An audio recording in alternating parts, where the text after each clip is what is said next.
Hello everyone. So in this video, we are going to talk about one of the important policy document that supports inclusive education at an international level, the Salamanca Statement 1994. So essentially in this video, we are going to find the answer of the question, what is the Salamanca Statement and the framework for action on special need education. So let's start the video. So let me first give you some basic information about the Salamanca Statement and Framework for Action. Here, in June 1994, the UNESCO World Conference on Special Need Education was held in Salamanca, Spain, where more than 300 participants participated, representative of 92 governments and 25 international organizations. They all involved in creating a policy that was coordinating an approach and framework to inclusive education at world level. So the purpose of the meet was to further the aim of education for all, to promote inclusive education where schools serve all children, particularly those with the special educational needs. It was organized by the government of Spain and UNESCO. At this conference, adopted the Salamanca Statement on Principle, Policy and Practice in Special Needs Education and a Framework for Action. The Salamanca Statement was one of the path-breaking documents that has tried to enable a fair educational environment for all students, mainly focused on special need children who were underprivileged and uncared in the mainstream school. So, what is the framework for action? It was a guiding principle through which all normal schools accommodate all children regardless of their physical, social, intellectual, and linguistic differences. So, framework for action was basically a guiding principle through which all the normal school has to accommodate all children regardless of their physical, social, intellectual, and any type of differences. So now let's talk about what Salamanca Statement says.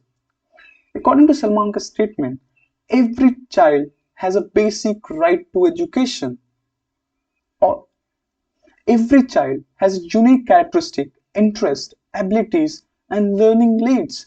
So, so educational service. So according to Salamanca Statement, so because of the unique characteristic, interest, abilities, and learning needs of different children's, educational service should consider these diverse characteristics and needs. Those with a special education needs must have access to regular schools. Why regular schools?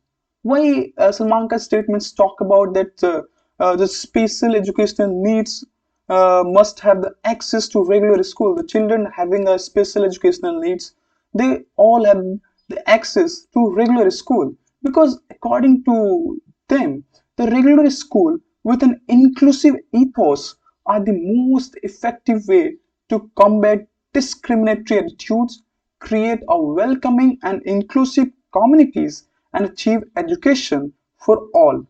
Such a school provide effective education to the majority of children, improve efficiency, and one of the most important thing, it is the cost effective. So now let's move further. Now talk about what Salamanca statement asks government to do to further fostering this inclusiveness in their country. So he asks the government that give the highest priority to making educational system more inclusive, adopt the principle inclusive education as a matter of law or policy. So that means they ask the governments of participating countries to make a law that foster, that strengthen the inclusiveness at the grassroots level, develop demonstration projects, set up ways to plan, monitor, and evaluate educational provision for children and adults. Talk about that governments should encourage and make easy the participation of parents and different organizations.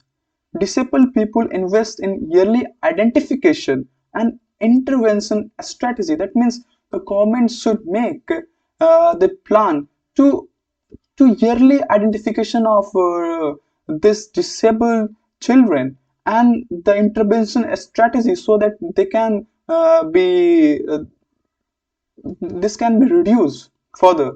And he also asked the government to invest in vocational aspect of inclusive education and make sure there are adequate teacher education programs.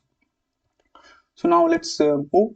Now let's talk about the guidelines in integrating children with a special educational need into inclusive school. So the Salamanca statement talk about the to make the curriculum more flexible so that the children with different abilities, having different needs, can accommodate, can orient themselves and acclimatize themselves in this environment. He asked the government to more focus on information and research, the recruitment and training of educational personnel, the parents' partnerships, community participation, public awareness about this uh, to bring more inclusiveness in society as well. So now let's move further and talk about the demands from international organization. So the World Conference requests all the international institutions, namely UNESCO, UNICEF, UNDP, WHO, ILO, NGOs across the globe, that to ensure that special need education forms part of every discussion dealing with education, to make sure that this special need education become the part of every discussion that is happening on education, and to mobilize the support of teacher training institutions to enhance teacher education by focusing on special educational needs guidelines. He also asks the different organizations to stimulate the academic community to strengthen research and networking and to establish a regional center of information and documentation. So that was the demands from international organization. Thank you. These are the references. Thank you.